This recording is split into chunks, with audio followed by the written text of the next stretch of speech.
Hi hello नमस्कार श्री स्वामी समर्थ सर्व ताईंना कशा आहेत। मी स्वाती आणि माझ्या या यूट्यूब चॅनलमध्ये तुम्हा सर्वांचे स्वागत करते। हा माझा आज 11वा गुरुवार आहे। 11 गुरुवारचे उद्यापन आहे। तर मी आज सकाळी स्वामींची छानपैकी पूजा मांडून घेतली आणि दरवाजामध्ये झाडून पुसून घेतले आणि रांगोळी काढायला घेतली। एक छोटीशी रांगोळी काढून घेतली आणि त्याच्यामध्ये कलर भरून हळदी कुंकू वाहून घेतले रांगोळीला।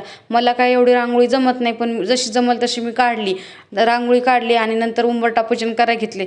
तर त्यासाठी मी एक वाटीमध्ये गोमूत्र आणि हळद मिक्स केली आणि उंबरठा पूजन करायला घेतले। दररोज नाही, पण अमावस्याला आणि गुरुवारचे उंबरठा पूजन करत असते।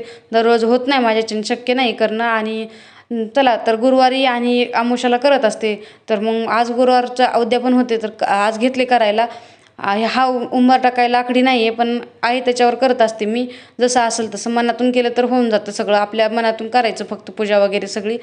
तर मग मी हळदीचे लेपन करायला घेतले। उंबरठ्याला हळदीचे लेपन करून घेतले आणि हळदीचे लेपन केल्याच्या नंतर हळदी कुंकू लावून उंबरठा पूजा करून घेतली उंबरठ्याची आणि अगरबत्ती वगैरे फिरवून घेतली त्याच्यावरती। तर छान वाटतं असं केल्याच्या नंतर। आणि पूजा वगैरे असल्यावर तर आपण उंबरठा पूजन केलं तर छान वाटतं। आणि गुरुवारचं करत असते मग मी त्याच्यामुळं। आणि पूजा वगैरे मांडून घेतली होती स्वामीची, तर तिथे रांगोळी बाकी होती काढायची, तर तिथे रांगोळी काढायला घेतली। मी एक व्हिडिओमध्ये स्वामीची अशी रांगोळी बघितली होती, तर मला ती आवडली होती, छान वाटली। म्हणून म्हटलं चला आपण पण काढून बघावी। तर घेतली होती मी रांगोळी काढायला, कशी वाटते कशी नाही। पण मला काही जमत नाही, जशी जमली तशी। मनाला समाधान वाटतं आपण काहीतरी नवीन केलं तर। तर मी बघूनच काढली होती ती, काय मला काय एवढी म्हणजे जमली नव्हती, पण मनाने स्वतः काढली तर स्वतःच्या हातानं तर छान वाटतं, म्हणून काढून घेतली ती एक जशी जमेल तशी। आणि रांगोळी काढल्याच्या नंतर देवघरास तिकडं पण काढून घेतली होती आणि दोन्हीकडली साईडची काढून घेतली। जेवढं साहित्य तेवढ्यातच पूजा वगैरे मांडून घेतली। जे असेल ते असेल, फक्त मनातून करायचं, बाकी काही नाही। असं नाही की सगळंच करा म्हणतात स्वामी, जे असेल तेवढं याच्यात करून घेतली। स्वामीचरित्राची पूजा करून घेतली। स्वामीचरित्राला पण हळदी कुंकू वाहून घेतले आणि मला पण लावून घेतले। मी दिवा वगैरे लावला होता मी अगोदरच। दिवा लावल्याच्या नंतरच कोणती पण पूजा करणं चालू असते। तर मग मी अगोदर दिवा लावून नंतर पूजा मांडून घेतली होती, फक्त रांगोळी नंतर काढली।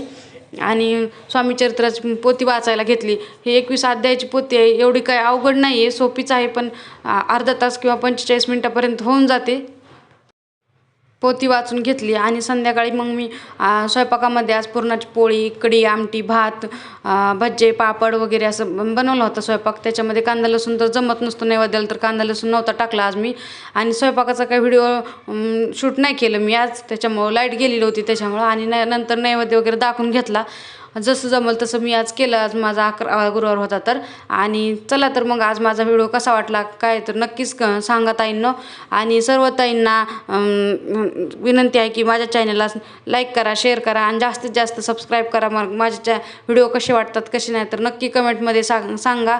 आणि चॅनलला सपोर्ट करा ताईंनो, तुमच्या सपोर्टमुळे माझे चॅनल समोर जाईल। आणि चला तर मग श्री स्वामी समर्थ सर्व ताईंना।